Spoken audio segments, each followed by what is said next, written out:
where we are doing all these things. So my friends, welcome to Ordinary Voices, where we bring to you ordinary voices. And today we are looking at Sports for SDGs dialogue series, where our focus today is football for the goals. If you are joining us online, please do remember to use our hashtag Sports for SDGs, hashtag football for the goals, and hashtag global goals. And I got a guest with me today from Lion Sports Academy, Kenya. I will allow him to introduce himself really quick.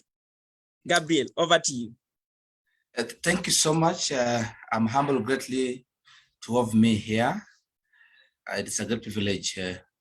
With my introduction, I'm Gabriel Obuya. I hail from Karachuonyo, Homa County. Currently, I'm the founder and the CEO of Lion Sports Academy. Obviously, I should not forget that I'm an Arsenal fan. And you know what happened to Chelsea yesterday, but all that we leave it for another platform. But I'm very happy to be here and to share my thoughts with you, and even to the entire people who are going to be watching here. Okay. No. Arsenal and Chelsea drew. That was a 2-2.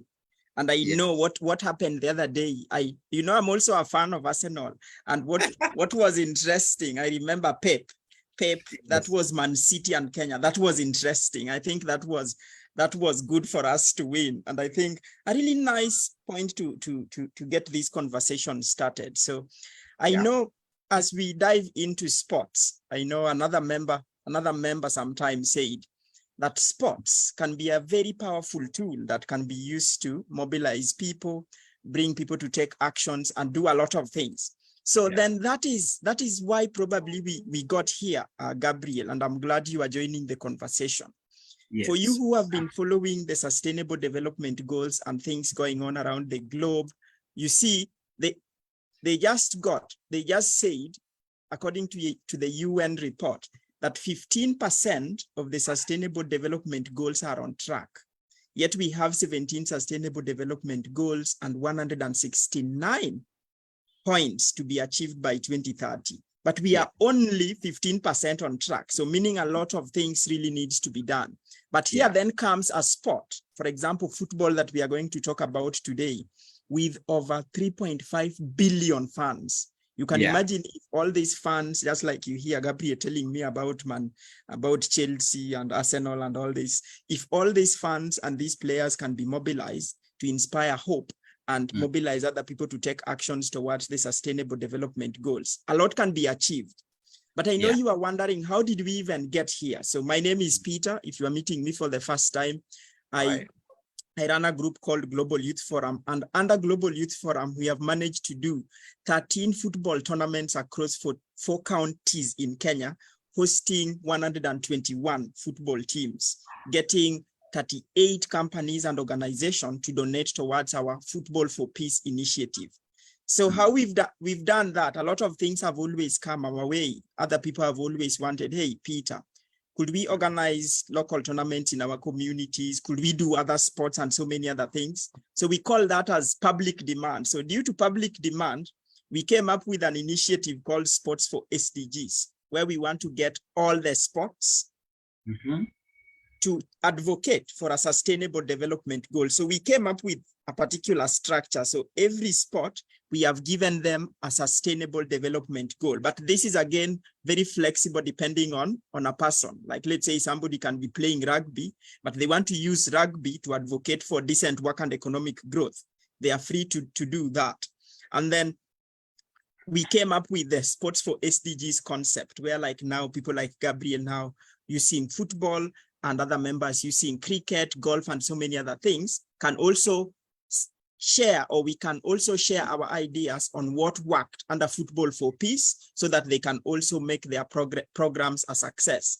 And if you see behind me, we got Football for the Goals, which I had a privilege to host the first inaugural tournament in Siaya County, where we had 13 football teams from Kisii County, Nairobi County, Kakamega County, and we had Bondo and a lot of things. So after that, a lot of things have happened. Many people have always reached out to me, hey, Peter, we are looking to do a tournament in December, in January, and so many other friends who really want to do things. So I thought, how then can I support these people or young people who are looking to use sports to at least make their initiatives at least run successfully or help them achieve their goals? I might not have the money, or the other resources, but I might be empowered or knowledgeable about the IT and social media. So I say, why not host these people to come and share a bit about what they do?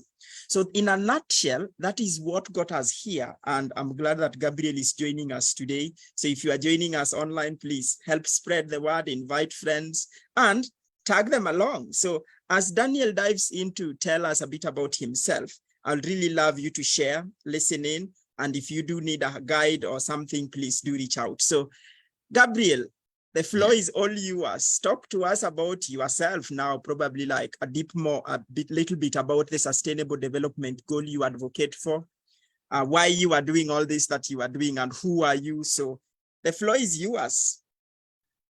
Thank you very much for such a great presentation on your side. I'd earlier introduced myself, only introducing my name. But now I need to delve much on what I do, what is going on, and what is I'm up to, especially football for SDG goals. Number one, I'm still Gabriel Obuya. I'm from Homa Bay County, the founder of Lion Sports Academy. Lion Sports Academy was founded in 2017 back. We are now 6-7 years down the line. With the sports, we had the volleyball, we had football, but being that western part of Kenya, the people love football, and therefore it is the one dominating as the rest of the sports follow. Number two, I did Bachelor of Science in Industrial Chemistry and Management at Kenyatta University, also back many years ago, and I don't practice chemistry. What I do, I use sport to really change the lifestyles and the community at large. And this is what happens. Obviously, it is in public domain that sports is seen as something of leisure. It is seen something like it's a source of employment, yes.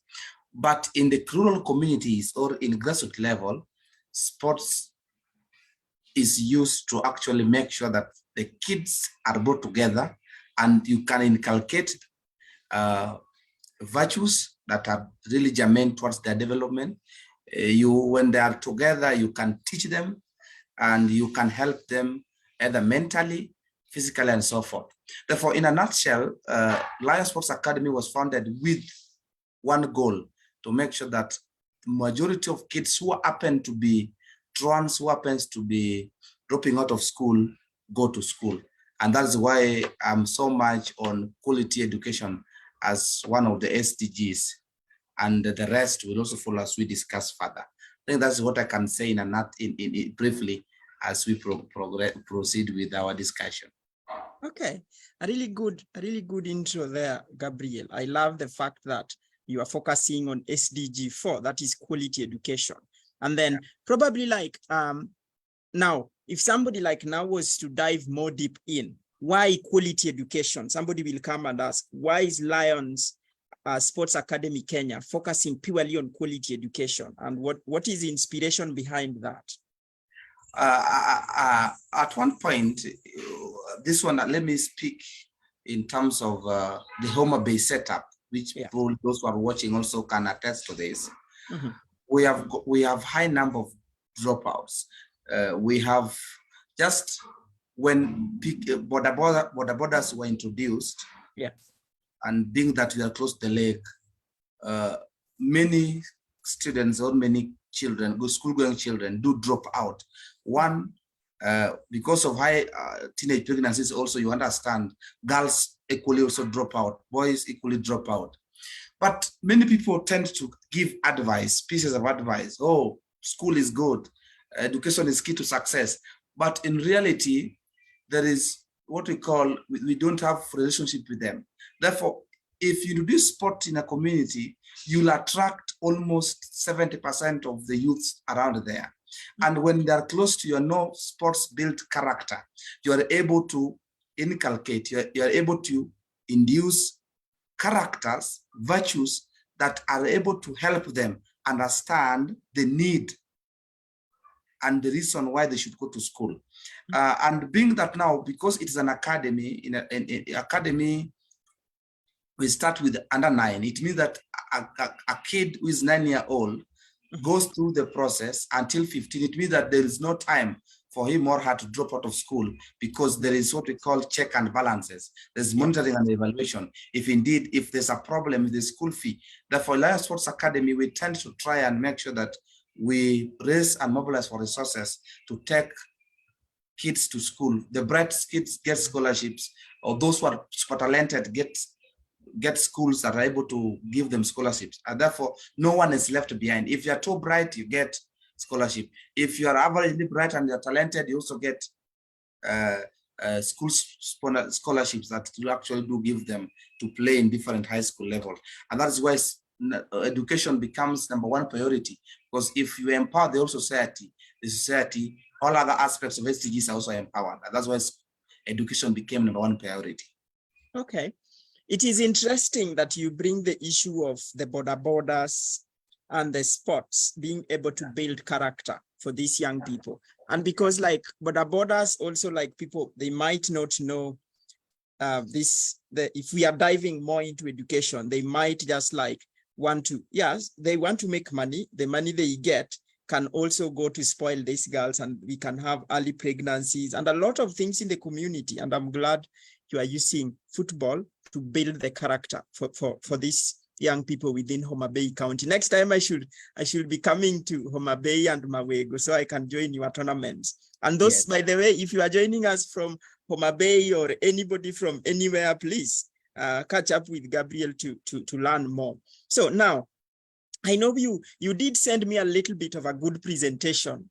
And to be honest, that's why I really wanted to have a catch up with you to talk a bit about Lions Sports Academy. So I saw a vision, I saw a mission. I'm just trying to open that so I can share that out. But you have a vision, a mission, objective, goals. Would you want to share a little bit more on that? Because you've just touched a bit about general on SDG, but what are your goals, objectives, aims? What exactly do you have as Lions Sports Academy Kenya? Yeah, I may not have crammed everything, but I'll try to be specific. Yeah. The document I shared with you was on the tournament coming up, but on the document on Lion Sports Academy. Yeah. Primarily, the key objectives that we have as an academy is that we need to raise a generation that is cognizant, aware of their environment, patriotic to the core, and they are raised with all required virtues. That is the main objective of our academy. We use sports to change the society. We use the sports to change the lifestyle, the livelihood of the society. And that even goes not only to the players, but also to the parents, and goes and at large at the community. And that's why most of the time we pegged Lion Sports Academy into 4 categories. We have the social welfare, we have the education part of it, we have the sports part of it. And probably for those who are spiritual, we also have the spiritual aspect of it, whereby if a child is a Christian or is a Muslim, is encouraged to make sure that he or she goes always to either church or to the mosque for their spiritual growth, which has to happen most of the time. But we don't discriminate. We don't discriminate any religious group. We accept every kind of people, provided that we are all human beings. We are all human beings that are created under one celestial core, which is God. And therefore, as we proceed, also Lion Sports Academy, now the objective also is to make sure that we take most of the talented boys to Europe, or to compete first Kenyan top leagues outside. It should be something that is systematic, We have players who have to play local leagues, the Kenya top leagues, and then even international leagues. For them also to, those who are talented also can have the opportunity to gain from their talent, as others do in Arsenal and so forth. Our vision also to see them, an objective to see them also play in Arsenal. That is also one of the big things we do. And we have good talents which we'll share one day, the next platform. But that is primarily what we do with Lion Sports Academy. We have under 9 up to under 20. And someone will be asking himself now, where do under 20 go? We look for them clubs. For under 15, those joining high school, we look for them high schools where they can showcase their talent as, like that. Then lastly, we do organize annual tournament, which we call Grass to Grace tournament. Yeah. Which attracts many teams. Last edition, third edition, we had 27 teams, academies across Western Kenya. This time, so far, we have 60 teams that have shown interest coming for this tournament. And we have seen the development that actually happens when kids gather together to play one another, and being that they come from different areas, they learn a lot from each other as time progresses. Yes. Okay, good one. I'll be coming back to the Grass to Grace tournament just in a bit. But looking at what you have done, you've said you've done 3 tournaments, and this time you are having over 68 teams that have expressed interest. And you mentioned like the football scouts, people going to UK playing for Arsenal. I know you are a top Arsenal fan. So look, if somebody now was to ask you, out of the initiatives you've conducted, how many have actually benefited from your initiative, and how many have actually like now supported even their families, enjoyed like move? Just could you paint a picture of how the success of your company or like the Lion Sports Academy have looked like, for example, in the past 2 to 3 years or so? One, though sadly I didn't highlight this, I believe that Lion Sports Academy is the only academy that has its own stadium under construction.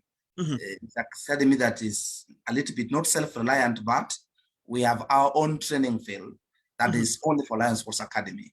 And again, from the players who produced, the players playing in SL Premier League, probably they're also watching now. If they're there, they can also comment. And also, for the Grass to Grace tournament for the last 3 years, the players at St. Anton, Kitale Boys, who happen to be the national champion, we have players who have been participating in this tournament. And we are going to really, during the opening ceremony of the Grass to Grace tournament, we will actually congratulate and really even give them a present of what they did this year to be a national champion. Therefore, the tournament has really attracted a pool of talents, and being that we have coaches together, we have CEOs together with the various teams coming in, we have seen steady increase in quality in terms of what we see, what the tournament has been doing to these players. And that's what I can attest to as we speak now. And immediately I started Lion Sports Academy in the village. Sorry to say that for those who come from my village will understand, we had few kids even getting 300 marks in KCPE. But in 1 year, it happened that among 15 kids who did their KCP, who are now in high school now, 13 of them had over 300 marks and above. It means that I realized that footballers are bright people who, when nurtured well, when mentored well, can really do wonders. They can do exploits because God has given them super brain that are able to play, give angle of pass, and at the same time also excel in classrooms. That's what actually I have to admit, that I've seen an exponential growth and increase in number of kids in having higher marks when they're engaged in football and they're busy in soccer. Yes. Okay. that resonates with me, because every single time you see me with Football for Peace, that one, it reminds me about my character in school. Yeah. And I'm glad you did start with sports shaping the character. So what you are attesting to is the sports, purely football, improving the academics or the performance of your students. And that is really key. Yeah. And I think that then needs to be embraced across the institutions working on football. But just this one, I'm throwing this out there, it might be of interest. Last time we hosted Football for the Goals in Siaya County, the Kenya Academy of Sports, they were speaking about establishing academies across Kenya, where like these talents and things like that. Not sure if you are aware of that, like 50 academies within the country to help nurture local talents. Probably that could be an area you might want to explore, for example. And maybe again, I know I did share with you a bit about the Football for the Goals, which I can briefly like touch on. But this is a UN initiative aiming to mobilize all the sports, all the football community to drive or mobilize or just say inspire and drive actions for the sustainable development goals. And I know you should be applying to be a member. So like now we are having over 250 members across the globe. And you can see when you join that particular community, you will be joining a team aiming to work with you to advocate for these issues you are advocating for. So the Sustainable Development Goals and the Football for the Goals is a really major initiative. And I'm glad you did mention something on building character, helping students improve their grades going forward. So now, if you are like, I see a lot of things going on in Kenya, for example, Sekafa Cup, under 20 is coming to, I'm told is coming to Kisumu. And then 2027, we have African Cup of Nations being hosted in Tanzania, Kenya, and I don't know, Uganda somewhere. Yeah. So a lot of things are happening. So if you were today to speak to the Ministry of Sports in Kenya, how can your academy, like people like you doing what you do, be supported to realize your goals? What should be the focus for the ministry? This is just a random question. I know it can be interesting, but what can the government or the people responsible do to ensure that the grassroots sports or football is uplifted to the next level? What will your tips look like? Thank you so much. I've actually admired and wanted to share this in political angle, but at least you have asked this question here. I'd a controversial view, but a little bit may have an answer. Yeah. First, let me thank also the Ministry of Sports for what they have done so far. We can't say that they've done nothing. I believe in everywhere they go, their daily course, they're doing what is humanly possible to change the face of football in this country. And even for the president who made it necessary, who made it possible for us to host the Sekafa. Now, for us to improve football, FKF has been teaching coaches, the new coaches, CAFD, for them to affiliate and be recognized. But what should be done first for Kenyan football is we have to come up with our own football philosophy. That is number one. Most of coaches in Kenya, we tend to be copy-pasting what is happening in Netherlands, what is happening in Spain, but we are not cognizant of the strengths and weaknesses of our players in Kenya. And therefore, what should be done is first, we should have a committee of coaches, technical staff, who are able to come up with system of one philosophy, that this is Kenyan philosophy of football. This is how we should conduct ourselves. Number two, that is my first point. Kenyans should have their own football philosophy. We should establish our own. Let us not copy tiki-taka of Spain or mental strength of Serbia and Australia. We have to come up with our own, cognizant of the strengths and weaknesses of our players. Number two, the effort to make academies 50 in Kenya probably may not really exhaust everything. But how I pray that the political class and the management or the officials involved in sports, if they can have a synergy with schools. So far, we are working with CBC, curriculum-based, competence-based curriculum. Mhm. Why can't you identify in a ward 3 schools, put all the required infrastructure in the 3 schools, and therefore any talented boy or girl in every ward should be given opportunity to go and train and be schooled in that school. Like, for example, if we have 3 per ward, how many academies will we be having the whole country? You can do the mathematics. The reason why I'm saying this, our system do not allow kids to train. Mhm. It is so much exam oriented that even the training time in rural areas, they even go to tuition on Saturdays and Sundays. But in town, at least they have time to train. You see the disparity. Mhm. To bring this together, these kids, I mean those who are seen in primary school, because that is where we should start. We cannot nurture those who have reached 17-year-olds. We need not nurture from age 8, 5 going upwards. And this can only happen if the schools are identified from the primary level, from the CBC level downward. We have like 3 to 4 per ward. Therefore, if you are talented, go to that school and you are hosted there. Coaches are posted there, and the coaches who are trained as per the philosophy, number 1, I'd said. Mhm. Number 4, government should, or all the football stakeholders should increase allocations on infrastructure. Mhm. If you go to every constituency, you realize that you only have 1 stadium, public, for the public. Meaning, we tend to use schools, public schools, as an avenue, which also pose a threat to security to these schools. Therefore, also, it is also important. Number 3, my 3rd point, sorry to speak now more on this because I'm passionate about it. Mhm. A land, in every ward, we should have 2 stadiums or 2 soccer fields or 2 sports arena where we can have all the sporting activities in every ward.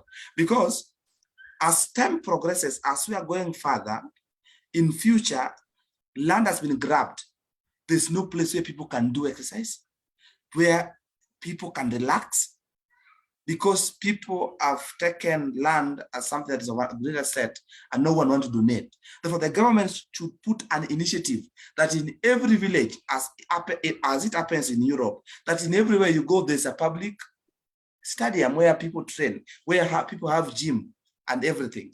That will help to improve in sports, not only in football, but also in that. Therefore, if today I go to Siaya, every village there's a field, not for the school, but for the community. You understand the aspect where now we will not pose a threat also to schools. We have laptops being stolen every day. We have equipment being stolen every day in these big schools, in these schools. Therefore, apart from government investing in some few schools, let us also have public stadiums or pitches that public can easily access. And that is also an infrastructure.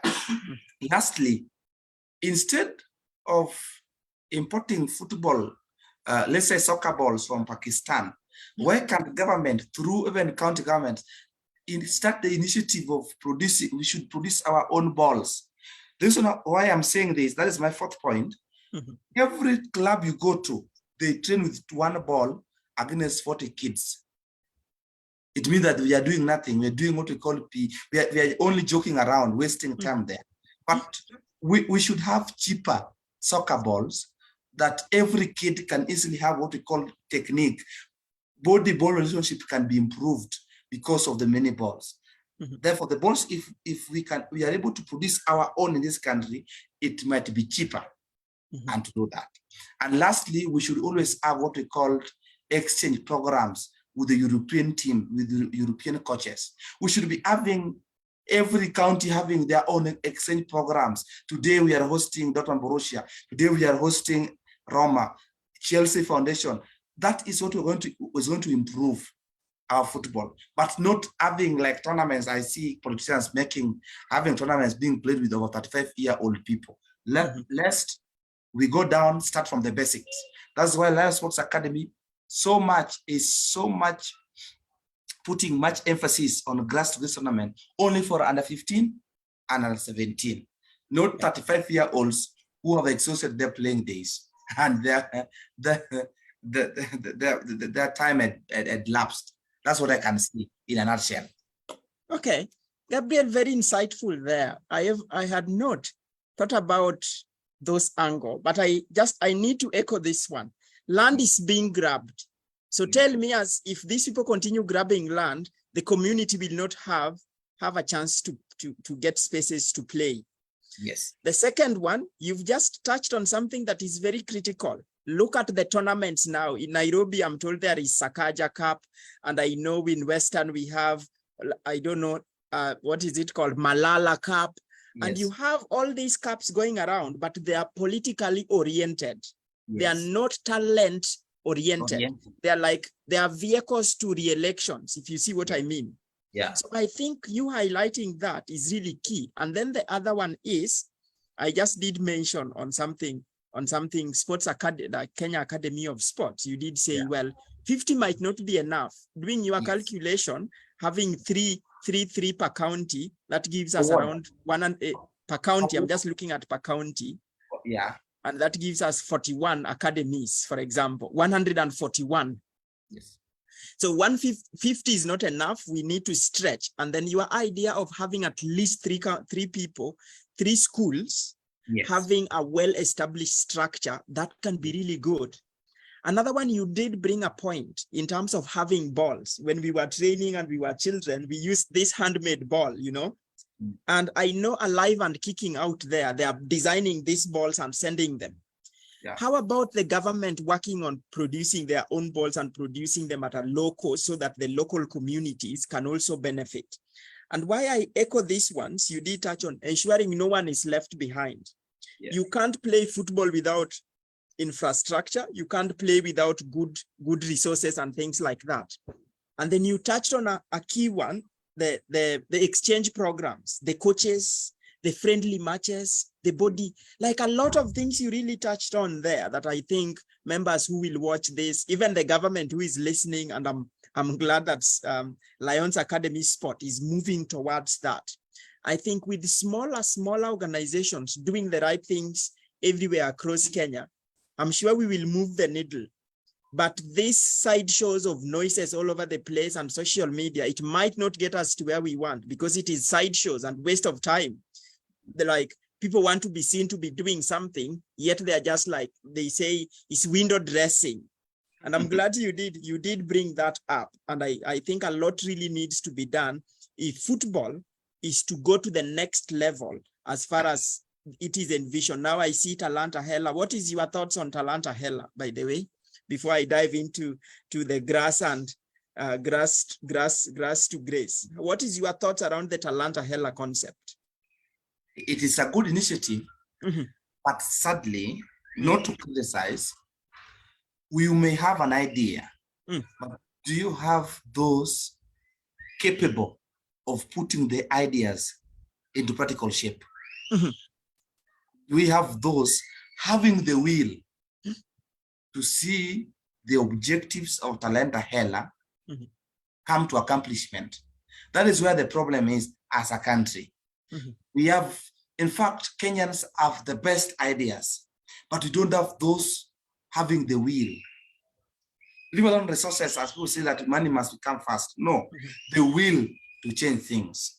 But I believe that those will benefit, apart from the political class, I believe that those who are going to benefit, but even for the few academies or for the few people who will be benefiting from this, I believe that when they're given the resources, they will have the will to implement what they decide to do, not just to get the money without any without anything done viable. Okay, yeah, I think that is fair, because if people bring up things and then they use them as a channel to loot resources, aiming at to empower the common man, then we are just like doing disgrace to our community and the people we live in. So again, I must say good thoughts there and good share there. I hope those who listen to this either now or later will appreciate. Now let's dive right into the Grass to Grace tournament. How then did this start? How and where are you? Like, for example, what is your long-term goal with Grass to Grace? For example, you can paint a picture. In 2023, this is what we want to do exactly. This is where we want to go. These are the things we need. What is, first, I'm curious, why did you name this Grass to Grace? And then what is the end in mind? Exactly, like, where do you see as a bigger vision for Grass to Grace as a project? Yes. One, the reason why I started Grass to Grace junior tournament, it is not for the senior players. In Kenya, all tournaments are political-based tournaments that are there to increase just for political expediency and to boost their political boon. But Grass to Grace is non-political. It's not affiliated to any politician, and it is for the youths. All tournaments that are happening now, majority of them are for senior we don't have those ones for the elites, for the younger players, 9, 10, and so forth. And also those that are there there's no seriousness in them. There's no quality. I have to really emphasize this. If you go to Nairobi, there are no quality. It is like people, let's just play the tournament and then we go back home. Here, I'm talking about the quality of the tournament, the quality of the players. And that made me now to say, no, let me introduce a tournament in Kenya, but no, it has to start from somewhere. First, it was within Karachuonyo sub-county, and then it went to county, then it went, now third edition was the all over Nyanza. Now from Nyanza, we are across the country. And specifically, we attract quality teams that even if a scout attempts to come and attend, is going to watch quality players, not just people who have just come to joke around. You get it right. At least we are trying to make sure that the tournament is for quality players to showcase their talent and also to compete, that if a team has quality, another team has also quality players, how often will they play? And again, we make sure that there's equal playing time. If you are from Migori, you are from Suna East, and a team is also from Rongo, you can easily meet anytime. But for this tournament, if those two teams come, they only meet at final level. If there's a team from Siaya, it is like World Cup system, where an African team should not meet an African team in preliminaries. That is the concept that is there. We started with under 15 because that is where now we have the realization stage where every kid now realizes that I can play wing, blah blah blah. And again, we are introducing under 17 because we have done it 3 consecutively. Those who have done under 15 should now be playing under 17. That is now what they call sustainability. And for those who are under 13, they should also come and play under 15. And later, if resources allow us, because of the free pitches, we shall introduce next year also under 19, because these who are playing at 17 should also have mass progress on another level. And also, this also makes the academies always aware that immediately you have under 15, I should also produce in other levels. That is why the Grass to Grace tournament was introduced in a nutshell. Yes. Oh, okay. That is interesting. I love the idea of under 13 joining under 15, under 15 joining under 17, under 17 joining under 19 leagues. That is really nice. If I look at that, and you see behind me, I got Football for Peace. Yes. So Football for Peace, a link to that was like, for us, we wanted to play 18 plus. It was much of building peace in Kenya, because you realize in Kenya, when elections are just around the corner, we are violent, we are all doing these things. So ours, it was to get to this idea of having, we play 7-a-side, each team registers 10 players, but 7 of the players are 18 plus, 3 of the players are under 18, because like they can be 15 onwards, because they are the ones that really needs nurturing. So looking at Global Youth Forum Football for the Goals, now I see areas like we could synergize on to build on going forward to nurture this talent. So I know we are just running a bit of time short here, but somebody's out there and they are wondering, yes, Grass to Grace 2023 is coming, 2024 might be coming, 2025 might be coming. How could they, for example, be part of you? Have you worked with others as well in the past, like other corporate partners that you might want to shout out to, and probably what support you might be looking at? How can people support you? How can people connect with you? Who else have you worked with that you might want to give a shout out and just say, hey, we are grateful for what you've done to us this far? Yeah, so far, the corporate that we have worked with that helped us also, the last edition tournament of 2022 was Scholar.me. Scholar.me is a platform where players are registered and they can post their videos for coaches to scouts to watch, and then they can be called mostly in US high school levels. You understand? That is Scholar.me.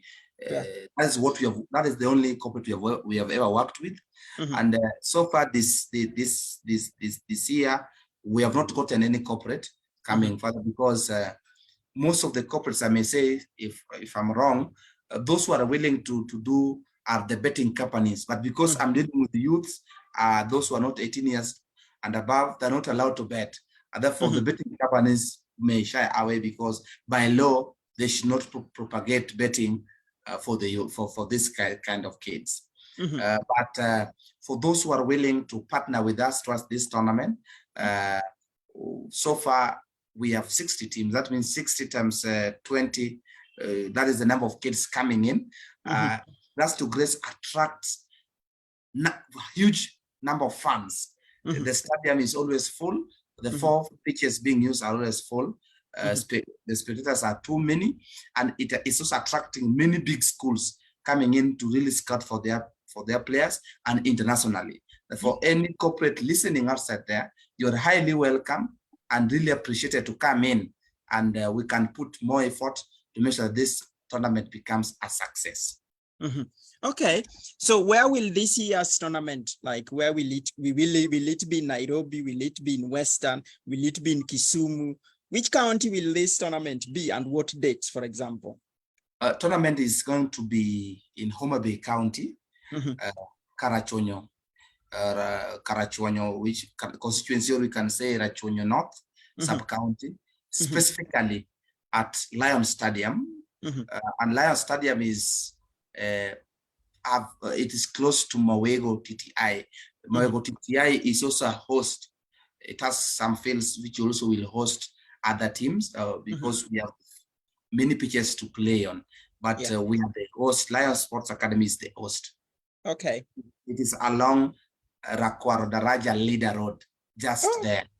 Okay, good. I think you will be able to share more of this detail somehow, so we can, like when we share this, so members can connect with you and probably see areas. It might not get you the traction you want, but at least you've come on, you've shared your message. At least people know what you are doing in terms of that. So in terms of support that you might be looking at, I know you did send a proposal looking at the budgeting and all sorts of things. Do you have like a registration fee for participants? Do you have like specific asks you might be looking at, or how is that looking like for you? Yeah, there's a participation fee pegged in every team, capped at 2,000 shilling. You may ask, why am I charging less? Yeah, it's because it is for sustainable development goals. If you charge teams a large amount that are unable to attend, but we want these quality talents to attend the tournament. Therefore, because it is in rural, I can say rural area, and teams coming within, most of the academies in Kenya, they do not have the resources. It is like they do charity work for these kids. They're just helping, shaping up the society. If you charge them more, they're unable to attend. That's why we had to cap it at 2,000. Now, Okay. for the support needed, as I shared with you the proposal, if any partner, friend, corporate organization can come in to support logistically. There are a lot of budgeting lines that are there, but now it is a prerogative of any organization or any person to pinpoint what he or she can do towards the success of Gas to Grace. Yeah, because for example, we need soccer balls. If possible, we need to give all these teams ball for soccer balls. For some cases, we need uniforms. We need trophies, certificates for these kids. All these things are part of call for support. Yes. Oh, okay. Good one. I love the idea of just like getting people to chip in where they can, and that is very interesting. So I know I might not say I might promise something, but in December, where like lots of tournaments going on, I know I got something coming up, but I know along the way with this creation, we could find some ways to partner going forward. I think with the Football for the Goals, Football for Peace, and many other collaborating partners, we could work on something to elevate each other. And I know after this conversation, we might plot a few things going forward. So as we almost near the end of this conversation, what will be your parting shot to people using sports to advocate for SDGs, to empower communities, to do good, despite all these challenges we see here and there? What will be your parting shot, Gabriel? Number one, for those who are having clubs, academies, and teams, I know it is hard outside there. It is difficult to cope. People are focused on their career to make wealth, but your wealth is left for the kids to enjoy. Don't give up. Continue the work you are doing. Number two, I'm giving a reference to what I see in Nairobi, because somehow I always, I'm a bit in Nairobi. Thugs, those who are so much in robbery, are not over 30, they're not over 20, they're the young ones. Go to slums. Youths have been left to wallow in abject poverty. The society has left the youths like that. And that is why we have a lot of cases that should not be found in a society. But the only option we have now is to bring these kids, to nurture them and mentor them through sports. We should try our best to make that in every village, in every estate, in every corner of this Kenya, the youth should be put in active participation in sports. This will help. And I have to put much emphasis on that. I have to repeat. For us to make sure that we have peace within our community, for us to realize quality education, for us to end poverty, because if a youth is left to wallow into drugs and substance abuse, that is a lost generation. That is a loss. There's no quality education. There is poverty ameliorated. Therefore, the only option we have now is let us put much effort. Government, Congolese Congress, for what you are doing, put more effort. For those in leadership, I will pray that you work together with every stakeholder for us to realize the sustainable development goals. For Lion Sports Academy, we wish you all well, and we hope to see you either in Grace to Grace tournament or for further partnerships. I must say, Gabriel, that was a good conversation. And I think going forward, we should have more conversations of this nature and bring more people on board so that we can always do more together. So if you are just out there, you want to get more about this conversation, drop us an email, sports for sdgs@globalyouthforum.org. You can drop a number there. Gabriel, you want to share maybe your email so that they can share, they can connect with you as well? Or yes, mine is Obuya Gabriel. I don't know if they're able to write it, but you can also help them out. Obuya Gabriel @gmail.com. Yes. My number is 0711 725 584. All right. There we go. 11 725 584. No, come up again with your number. I must have interrupted there. Sorry. 0711 725 584. There we go, my friends. Connect with Gabriel. Let's support Grass to Grace tournament and let's be the change we do want to see, and let's create a better world. So thank you, Gabriel, and just stay on there for a second.